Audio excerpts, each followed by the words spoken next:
look at in radioactivity is we're going to look at nuclear reactions.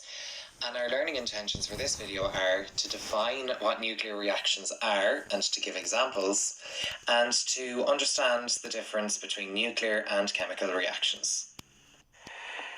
So to begin, we're going to look at the difference between nuclear and chemical reactions. So it's important to know that a nuclear reaction occurs when radiation is emitted from the nucleus of the atom, and if the radiation is radioactive, it's called a nuclear reaction. Now, this table down here is really important to remember.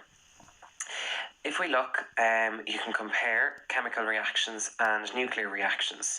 So in a chemical reaction, bonds are broken, but in a nuclear reaction, no bonds are broken or made. In a chemical reaction, we only have electrons, but in a nuclear reaction, we have protons and neutrons, and we know that from our alpha particles. And in a chemical reaction, the nucleus will always stay the same. But in a nuclear reaction, the nucleus will change. And again, we know that because alpha particles emit 2 protons and 2 neutrons from our nucleus. So what we're going to do over the next few slides is we're going to look at nuclear reactions, specifically alpha and beta nuclear reactions.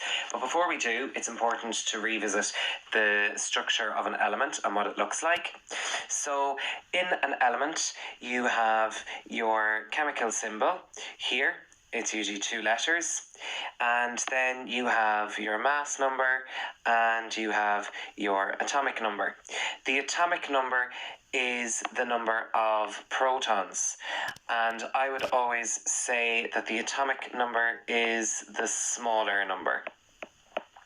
The mass number then is the number of protons and neutrons, so I would say that the mass number is always the bigger number. And finally, just to remind you, if you're ever trying to figure out the number of neutrons that are present in an atom, you must do the mass number minus the atomic number. So, an alpha nuclear reaction, and this is when an atom loses an alpha particle, and basically that means it emits 2 protons and 2 neutrons.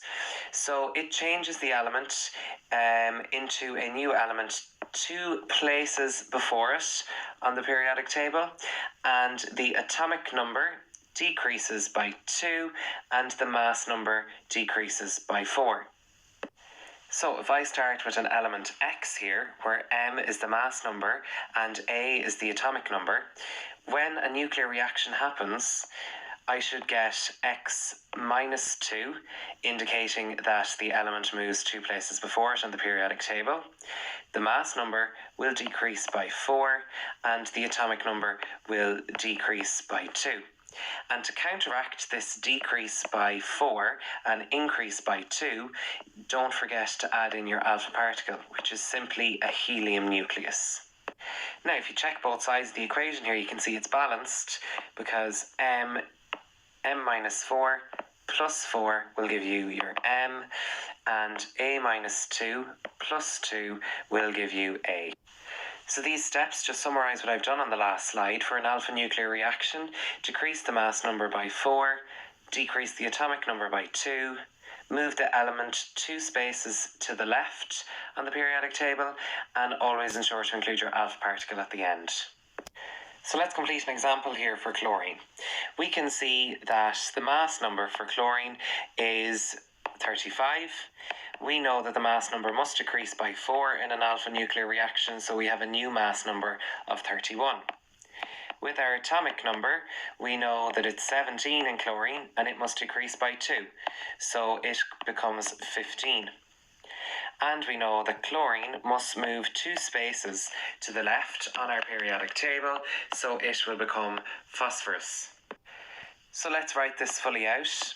We have our chlorine atom to start with, and during an alpha nuclear reaction, we know that the mass number will decrease by 4, the atomic number will decrease by 2, and the element will move 2 spaces to the left on the periodic table, and that we will emit an alpha particle. Now, it's important to note here that if you add up the two mass numbers on the right hand side of the equation, it should equal the mass number on the left. And same for your atomic numbers. The 15 plus your 2 here should give you your 17 on the left. That's how you know you'd be correct in this example. So here's a few more examples that we'll do shorthand. If we look at bromine, we know that bromine has an atomic number of 35 and a mass number of 79. So its alpha nuclear reaction, the mass number decreases by 4, so that gives us 75. The atomic number decreases by 2, so that gives us 33. And the element moves 2 spaces to the left, so that gives us arsenic. And you must also write in your alpha particle at the end. If we look at zinc, we know that zinc has an atomic number of 30 and a mass number of 65. So if we do our alpha nuclear reaction, the mass number decreases by 4, the atomic number decreases by 2, and the element moves 2 spaces to the left, so that gives us nickel, and you include your alpha particle. So I've just completed the rest of the examples there for you now to check your answers.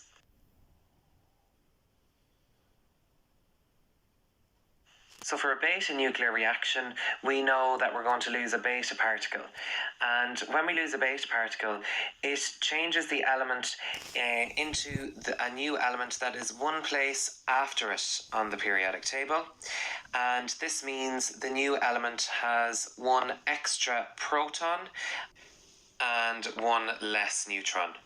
We know this because we've already said during a beta nuclear reaction or beta radiation that a neutron gets converted into a proton plus an electron, and the electron gets fired out of the nucleus. So we lose a neutron and gain a proton. So if we look at a beta nuclear reaction, we know that our element moves one space to the right of the periodic table. So that gives us x plus 1. We know that our mass number will not change. And we know that the mass number won't change because we're losing one neutron and gaining one proton.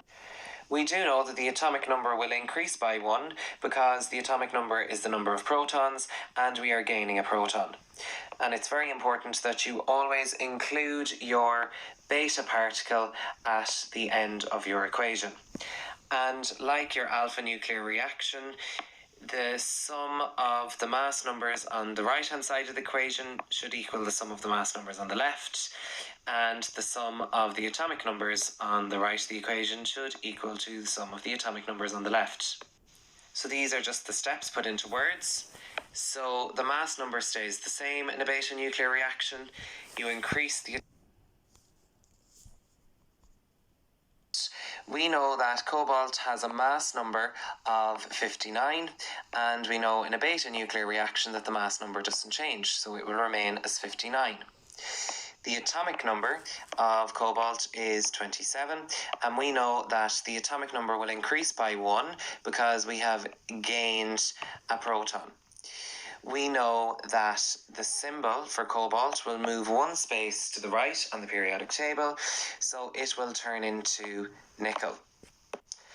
So let's write this now as a complete beta nuclear reaction. So we know that the mass number stays the same at 59, the atomic number increases by 1 to 28, and that the new element symbol is nickel. But we also must remember to add in our beta particle at the end. And just a reminder that the mass numbers on the right hand side of the equation, when you add them together, should equal to the mass numbers on the left, and similarly the atomic numbers on the right, when you add them together, should equal to the atomic number on the left. So let's try a few more examples. We know that from the periodic table that manganese has a mass number of 55 and an atomic number of 25. So if it's to undergo a nuclear reaction, beta nuclear reaction, the mass number stays the same, the atomic number increases by 1, and manganese turns into the element next to it on the periodic table, one step to the right. Plus your beta particle And there's our beta nuclear reaction for manganese, remembering that the sum of the mass numbers on the right must equal the mass numbers on the left, and the same for the atomic number. Let's try this for tungsten.